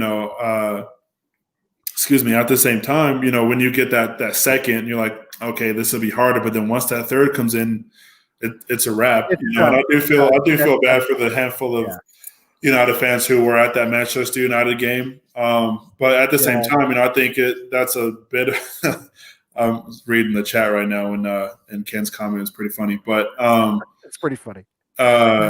With Manchester United, you'll get a bit of a that's okay because it's Man U kind of thing. Even though Manchester, well, I don't even know if this season we can say Manchester United is not the same team because they're literally in first place. Yes, they are. Anyway, it's just with the game in hand, I think so. They are playing. Yeah, they're playing good football, and I think and as I've said with Moyes in the past, I think if we get through January, get your cup tie wins, hopefully you can bring in a couple of players the board back you on. Then resign them because I know. I think it was Mark or someone in the conversation earlier said that we need stability, and that's truth. We can't be on our 4th manager in 5 years because that's not going to do anybody any good. You can't recruit players when you're doing that, and you can't keep players when you're doing that. If they don't know if you don't know think about your own job. if your boss changes every year, this has happened to me in the past. I've had a job, I've had a boss for a year, all of a sudden, no, I'm working for somebody else, no, I'm working for somebody else. It's tiresome. I just want to, I want to develop a relationship with that person. And I think footballers feel the same way. They want a relationship with the manager. They want to know he's going to be around, that the board backs him, that he's competent, that, they have a professional relationship, and maybe something that's, more cordial than that. And I think that's what we have. Again, I don't love David Moyes. Nobody does, but he's good for where we are at the moment. Yeah, he's getting the job done. Even if the football is boring, as long as we're winning, that's really all that matters. See, I'm the same way. I'm a results-oriented person. A lot of people say, well, I'd rather lose 5-4 than win 1-0. Yeah, man, I'd rather win 1-0 than lose 5-4. I'm sorry. Look at Tottenham. Tottenham don't play the most attractive football. They play a counterattack with literally 2 guys, and it works. Right. That's Jose Mourinho. The dude's won every trophy in club football, playing like that. And it's, it's annoying, but listen, it's hard to beat. It's hard to prepare for it. It's hard to beat. And it's working for them right now too. They're in the League Cup final. Oh, God forbid. Let's hope Manchester City wins that final. But because what's going to happen is if Tottenham win the League Cup, then all the West Ham fans are going to say, oh, it's a tin pot cup, but we haven't won a cup of any kind in 41 years. So if we won the League Cup, there'd be like an open top bus fireworks extravaganza. For the parade. Yeah. If we won the League Cup, I'd have a League Cup champions t-shirt, But if and probably a hat too. But if Tottenham would League Cup, it's like, I always said tin pot cup. Well, yeah, but it's still a trophy, So come on, you Manchester City in that final, whatever it is. I don't know what it is. So they got lasagna on the menu that day. Yeah, let's hope they got lasagna. Exactly. That's one of the. Well, I do expect Tottenham to lose the final because they are Tottenham and it's a cup final. So that's what gives me confidence that something good will happen there. I don't even know what Foe's talking about here, but it's probably something funny. Well, whoops. Are they sure that we're? Probably people leave me all the time, so nothing would surprise me at all. Yeah, and this is another one too. They're happy, and he had to. I don't think he had beaten Everton since. No, it was the first time that he had beaten at Everton, at least at Goodison, since he had left. Yeah. Yeah. So at least at Goodison. Yeah. So that was big for him, and I'm still fairly convinced that we're doing a lot better without fans than we would with fans. Which I'll tell you this: if you're talking about bringing back Arnautovic, if you were ever going to do it, this is the season to do it. You're not wrong there. Nobody's going to boo him. You can't be outside the ground. You can't be inside the ground. You can sit. You can't even go to the pub right now. Anyway, you can sit inside your house and watch Sky or watch NBC and cuss and boo, but he doesn't know that. You just see Mark Noble sitting there booing him on behalf of all West Ham supporters.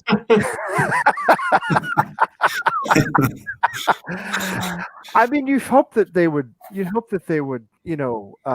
confer with Mark Noble, right? I mean, Well, the thing too with Arnautovic, right? Like, even if fans being there, fans not being there, you're not going to cheer when he scores. Of course, you're going to cheer. Everybody's always cheered when he scored. Everybody always cheers when he scores. I mean, it's ridiculous to think otherwise. Winning cures everything. It does. All right. Thanks for being here, Fo. It was good to see you. All right. I told everybody I wouldn't go past an hour and a half, and that is what I'm determined not to do. So Monday, Stockport County. I know we don't know much about Stockport County other than the little history lesson we've had tonight. I can't name a single Stockport County player. I can't name anybody who's ever played for Stockport County for that matter. But what do you think, guys? Give me the chat room's already done it. Give me your score predictions for Monday. 2-0 West Ham, both goals in the second half. So we're going to sweat is what you're saying. Yeah, why not? We're playing on the road. Yeah, we're going to we're going to who scores, do you think? Gosh, fingers crossed for it to be a strictly youngster goal line. I would love that.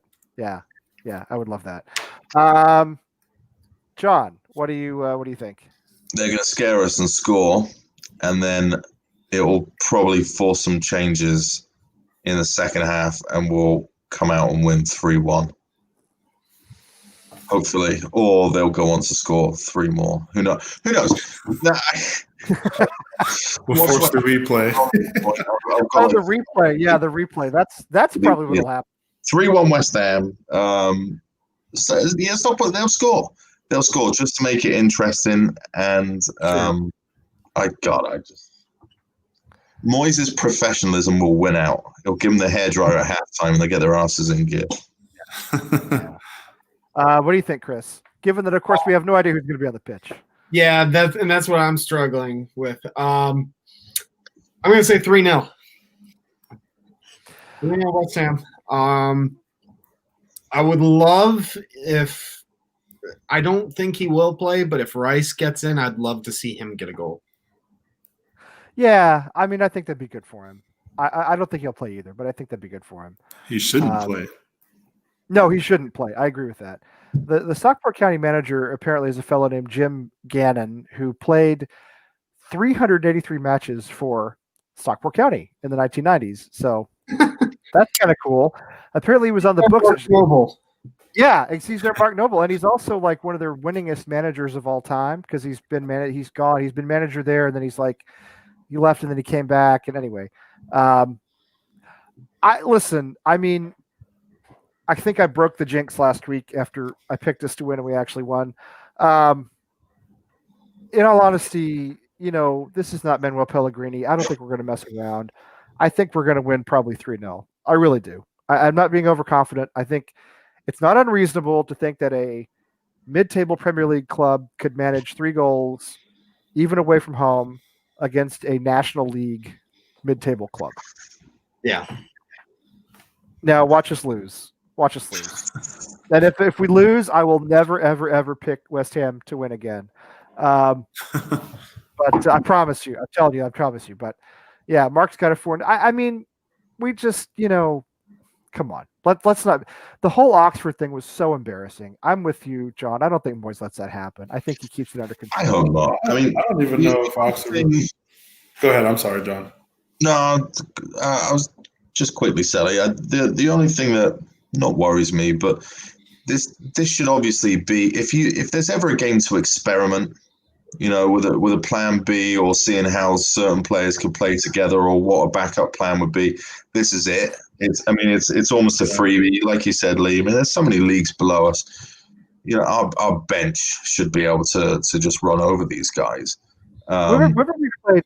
Who did we play in? It was League Cup or FA Cup a couple of years ago. Macclesfield, was it? Mm-hmm. That was like the worst professional football team I've ever seen. And I think we only got highlights because I don't think it was on TV. But I'm including like in PSL in the US. I think it was Macclesfield. We beat them like 8-0 or something like that. Yeah, Greater Diangana had his first goals for West Ham in that game. Yeah, I mean, I'm kind of hoping it goes like that. Do you know what I mean? Mm-hmm. I hope so. That's the only thing that's the only line of thinking that I'm with that would stop it from going that way. And I think we'll win, but I think 2-0 or 3-0, 3-1. Yeah. Possibly because he's tinkering around with stuff to see how other players could. Because we don't even have a number 1 system at the club right now. We don't know if it's 5 at the back or 4 at the back. That's true. That's true. Some of that he's going to have to work out live, and this is a good opportunity to work some of that out live. So, that's where I'm at. That's the only thing that I can see from us. Trevor's making me nervous with this stat, though. We've never lost to a non-league. Okay, now I'm not so sure because when you bring something up like this, it's like the player who hasn't scored in 35 matches, and all of a sudden his next game's against West Ham. You know what's going to happen then. The funniest thing about this is, wait, what? What is this? What? Rooney's brother? He's going to smash one in from the halfway line then. Rooney's brother? Does Romelu Lukaku have any relatives? I guess it makes sense. Oh, that's true. Yeah. But it's funny kind of thinking about this show and the one that we had before Everton, just the vast difference in confidence we would have before Everton and before Stockport. Somebody like, oh, yeah, we'll be fine against Everton. And now we're thinking that Stockport's going to nick one on us. No, the real thing. I was saying last week, I was like, oh, you guys are giving Everton too much credit. We'll be all right. And now I'm like, oh, fear Stockport. I was giving Stockport more credit than he gave Everton. That's what I love. Yeah. Well, and I mean, it's fear of Stockport, but Everton was like, no, we'll be fine. That's the thing with the cup, though, and that's why I don't think the Oxford result wasn't too ridiculous because it always happens. You're always going to get like some League One, some championship team who upsets the Premier League teams. I remember when I was stationed in England, I was at Ratter's house, Gary, and MK Dons beat the brakes off of Manchester United, and it wasn't even close. So I mean, and granted, Manchester United played their kids, but I mean, Manchester United Academy is better than most teams' first teams, in the championship and below. So, I mean, I don't know. This game is one that we should win. We should dominate. Should in retrospect, hasn't happened yet, but it should be one of those games where it is like a Macclesfield. Even though we were at home and they were, we had 60,000 West Ham fans there, but still, if we lose this game, whoever's on that pitch is sold. Yeah, Chris was at that game, the menu game. Yeah, that's true, Sally. That's how we know who's leaving in January. If we lose, whoever's on the pitch is sold.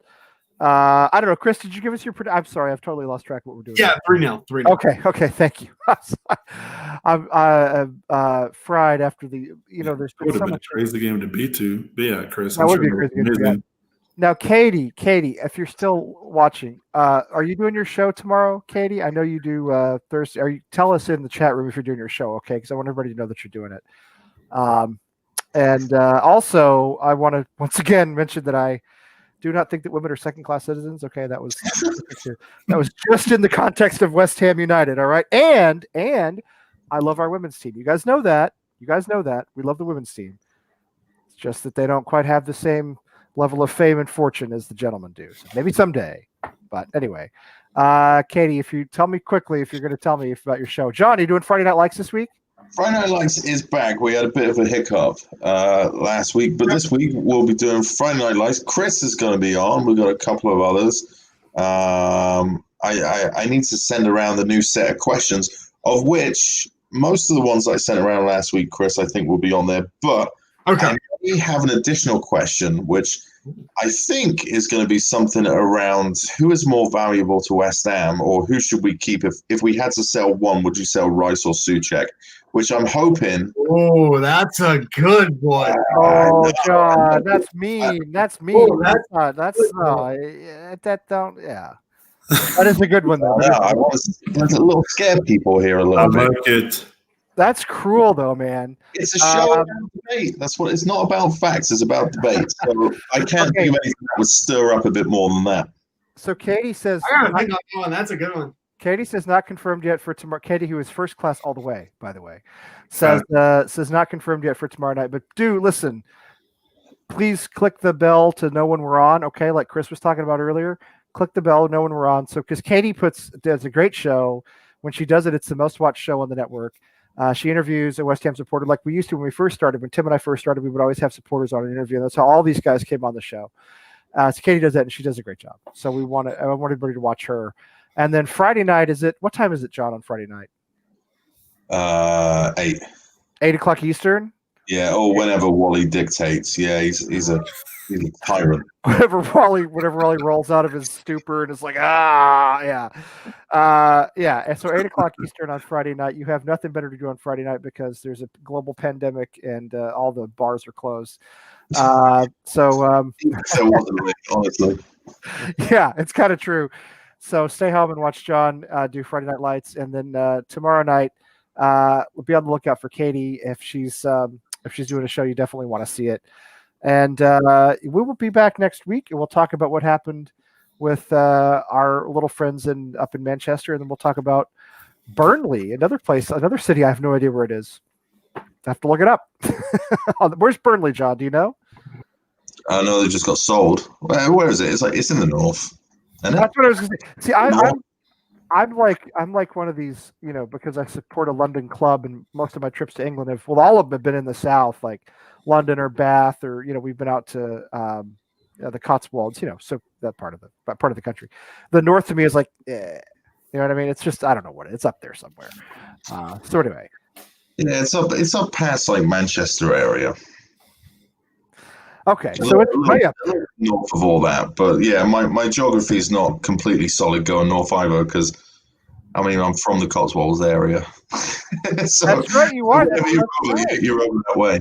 That's why we stopped in your hometown, and that's where the train conductor lost his keys, and we had sat for like a couple hours on the train in Swindon. It's not the nice part of the Cotswolds, no.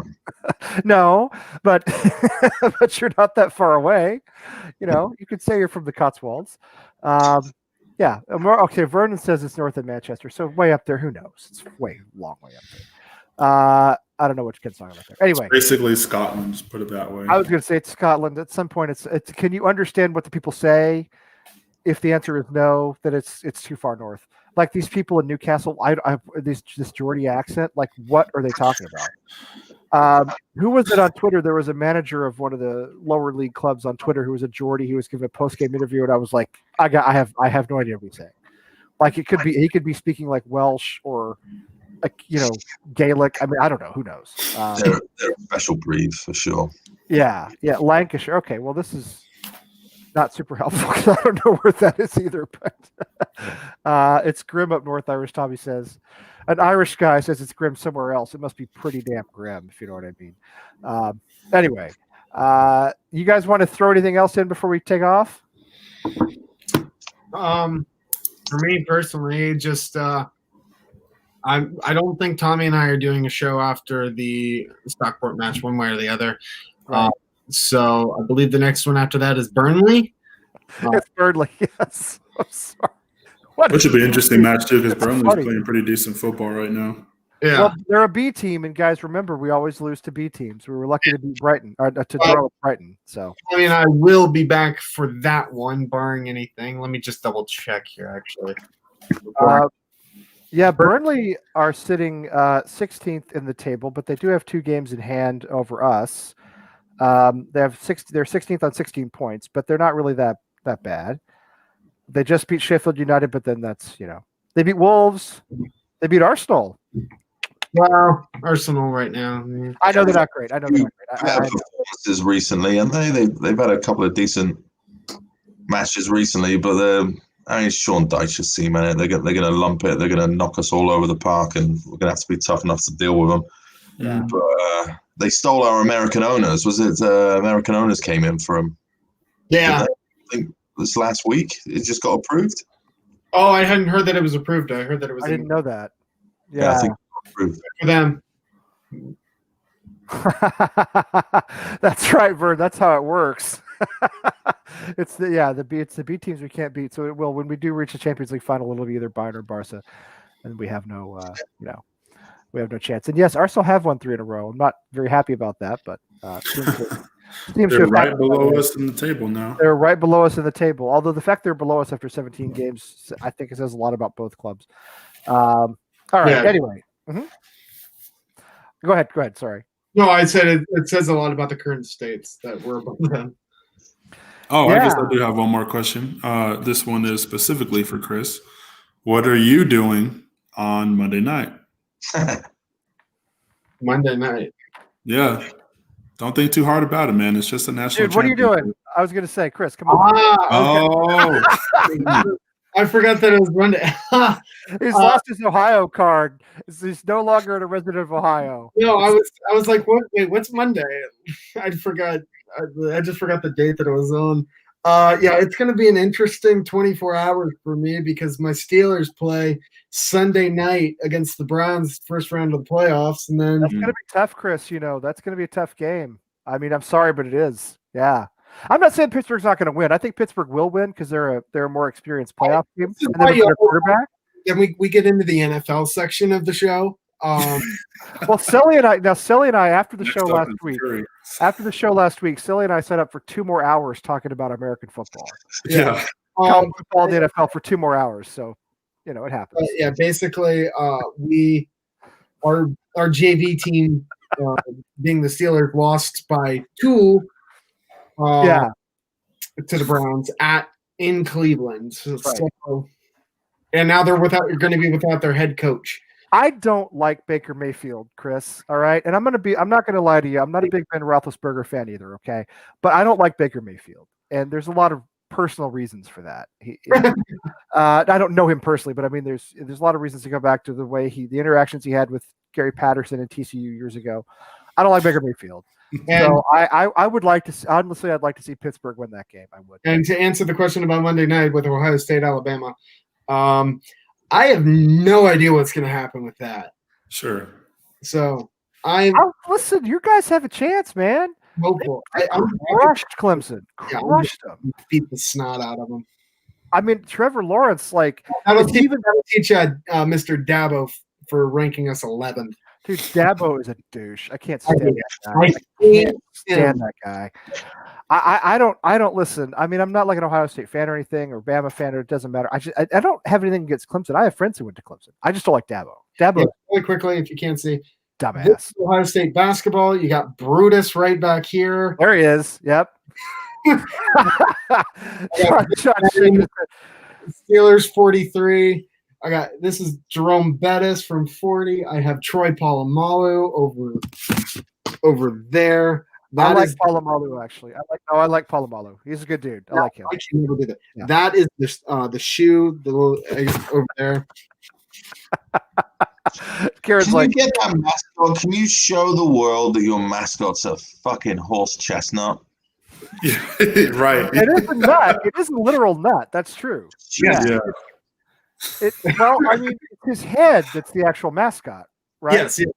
It's the thing that nightmares are made I will of. say, though, this is better than what it looked like even in the 90s. If you ever want to see something horrifying, look up Lee Corso's first ever it was Ohio State, and it looked like a Brutus Buckeye on LSD. Lee Corso is already horrifying, just all by himself.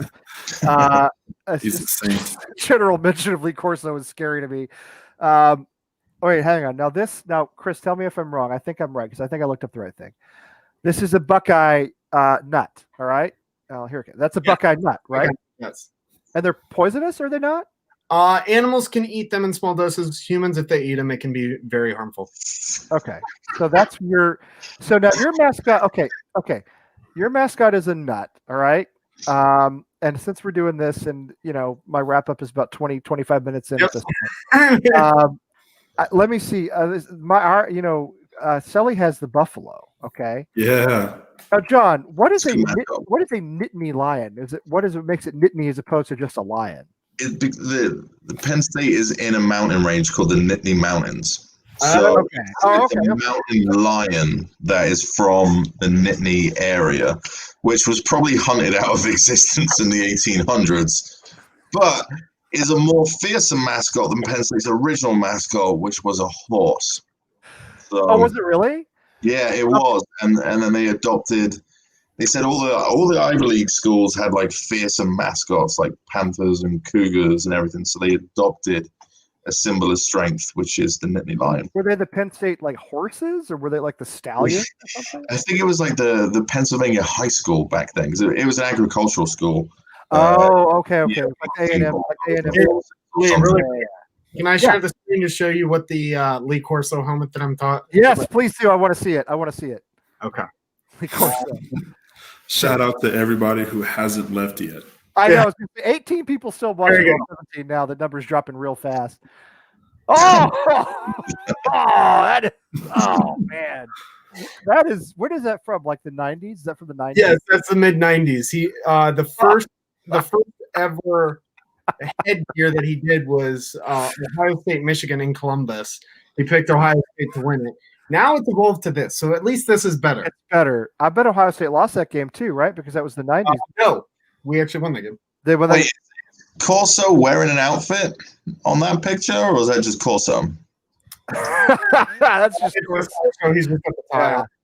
All right, now this little guy, as you know, is the Great Texas Horned Lizard. Okay, the Horned Frog. That's TCU's mascot, the Horned Frog. He's a little tiny lizard who shoots blood out of his eyes. They're almost extinct, but they're coming back. And they eat fire ants, and they're native to Texas. And they used to be all over my yard when I was a kid, but you don't see them much anymore because they've almost gone extinct. But that's our little mess. We call him a horned frog. He's not really a frog. He's a lizard. Anyway, TCU not like the strongest science school in America. So one of the worst mascots because there's so many of them. There are some awful mascots out there. There are no other. There's no other horned frogs in the world that I know of. We're the only ones. But the coolest one though is of course. I mean, this I got to be honest with you, man. This mascot is hard to beat. I mean, Sully. This mascot is hard to beat. Hang on, here it comes. Here it comes. It's coming up in just a minute. If you show Ralphie, I might shed a tear. Oh man, it's a straight. That's too small. I got to get a bigger picture. Hang on. Will this do it? Oh, these are all tiny. Yes, I'm trying to show Ralphie. So, yeah, Ralphie is the best live mascot in the history of all sports. Dude, Ralphie is amazing. Okay, here we go. This will do it. All right. It's pretty amazing. Everybody who's still watching is going to get a reward for watching for this long. Your reward for watching this long is we're at wrap up -15 right now. Yeah, I know we are.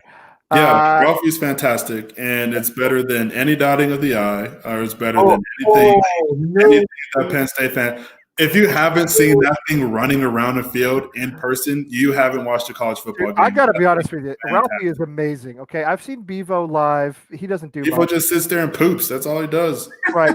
I hate Baylor with a burning passion, but they do have a cute little bear that does tricks. All right, he does little tricks, and that's not bad. Bevo does nothing. Yeah. In Maryland apparently has a gigantic turtle that they roll out. Yeah. I have a friend who went to Maryland, so they roll out this huge turtle. But this is an amazing mascot. He thunders out. He comes storming out. I got to say, there's no such thing as a male buffalo. Those are called bison. That's true. You're right about that. Yeah, there's no buffalo in North America either. They're all bison.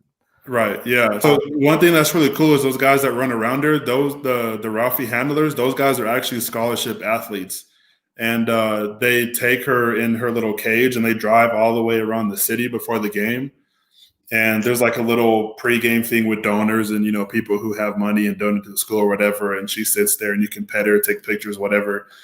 And then she goes onto the field and there's like this huge video, that plays and everybody gets, hyped up. And even when the team is terrible, people will always cheer for Ralphie. And I'll have to send you guys a video after this, but University of Georgia played up in CU in 2010, and stadium was packed because Georgia doesn't mess around about their football. So they came up. Yep. When Ralphie ran before the game, you honestly would have thought that the kickoff of the Super Bowl happened because all the Georgia fans were just snapping photos and everything like that, and it was really cool. CU ended up winning the game, and this was AJ Green was still playing for Georgia at that time, but yeah, and she does it before the game and before the second half kickoff too. And it is the best tradition in college football. Dude, it's awesome. I have to admit it's awesome. It is. It's really cool. Yeah, it's really cool. Chris, they should do that at Ohio State. You could just roll the nut from one side of the pitch to the next. That would be funny. Wait, and I forgot. Okay, so I forgot. I put this up on the screen, but I forgot to tell everybody. Katie's doing a show tomorrow night at 8:00. Okay, Katie does her interview show tomorrow night at 8:00, and I'm not going to find this in time. I cannot find my favorite picture of SMU's little pony mascot. They have a little miniature pony. Okay, so the way Ralphie goes thundering out in front of before CU games, SMU has a little thing about the little Shetland pony about this big. I don't know why it's funny to me, but it just is. And a couple little Highland Park, little SMU frat bros trot him out on the pitch and trot him out on the field. So that's SMU. That's how they are. There's a great picture, really fun, but I can't. It's not popping up easily. But I will say there's a phenomenal photo. You've never seen it. My alma mater that I went to, Ohio University, the Bobcats. Yes, they got the mascot fight, right? Yes, there's actually a whole. If you ever look it up. OU came to Columbus to play Ohio State. I remember that game. I watched that game. Really? Early in the season. Yeah, it's like a September game. Yeah. It was like the second game of the season. And the mascot who was in Rufus, that's what we call the OU Bobcat, Rufus. Yeah. He was interviewed later, and he said that he signed up to be mascot solely to do that. And what he does is he just comes sprinting across the field and he just sucker punches Brutus. Let me see here. This is wait a minute. There we go. Okay. Hang on. I'm gonna pull this up because this is pretty good. All right, here we go. I'm going to share the screen. This is 10 years ago, 2010, it says. Yeah. He's got his fist right in his face. It's the look on Brutus's face that I love. Like he's legitimately surprised. I've always loved that photo of the players just praying behind him. I love the fact that he's just punching him. I'll tell you, there have been some mascot fights over the years. Arizona basketball had a mascot fight, and one of the mascots broke his leg. Is there anything better than a mascot fight, though? You just can't take it seriously. Violence and fun at the same time.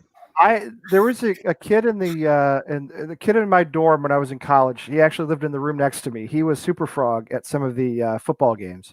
Oh. And he was so shy. I mean, never said a word. But then he went out in front of the games. And granted, the crowds back then weren't that big, but still, 20, 30,000 people. He performed. He was good at it. But in person, he never said a word. Never said a word. Just super quiet. But yeah, there was a great. There was the Houston mascot, Shasta, the cougar. Okay, not an actual cougar, but a person in a cougar suit. So when they score a touchdown, all right, when Houston scores a touchdown, the guy does, he touchdown extra point, he does 7 push-ups, all right? If they score again, he does 14 push-ups. You see what I mean? He doesn't do like 7, 7, 7. He does like 7, 14, 21. You know what I mean? He keeps going like that. One year they beat SMU 95-21. The poor guy passed out in the third quarter. It's like he had to be like carted away. TCU played a game at West Point that I went to 14, 15 years ago, and against Army. And yes, great place to watch a game if you've never been there. It's a fantastic stadium. My cousin played for Army. But anyway, TCU played at Army, and some West Point cadet came over. One of the cheerleaders came over and stole one of our flags. No, there's still 16 people watching, Tommy. Thank you very much. One of the West Point cadets came over and stole one of our flags, and one of our male cheerleaders got a little too enthused. And he went over and he punched the guy and broke his nose. Broke the nose of a West Point cadet and took the flag back. And I was like, dude, I think it was just a little joke. I mean, don't actually go injure an American soldier. It's really a bad thing to do. That's seems kind of stupid. But anyway, and I'm lucky. I think he's lucky he walked out of there. But as far as I know, he walked out of there. So the guy had cornrows. I mean, what can you say? The TCU guy had cornrows. It wasn't a great look. Anyway, we're coming up on 2 hours. You guys got any more college football stories you want to tell? Because I like college football stories. Maybe behind the scenes. All right, maybe behind the scenes. Sorry to all the English folks and all the Australians who were like, what the bloody devil are they talking about? Anyway, we've mostly talked about.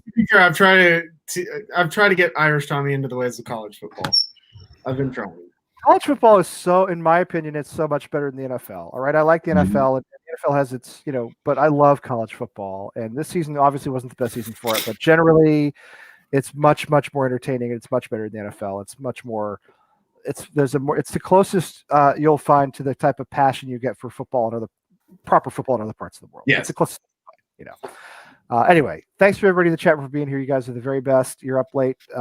Charlie says, did you go to the School of Hard Knocks, Charlie? Is that what it is?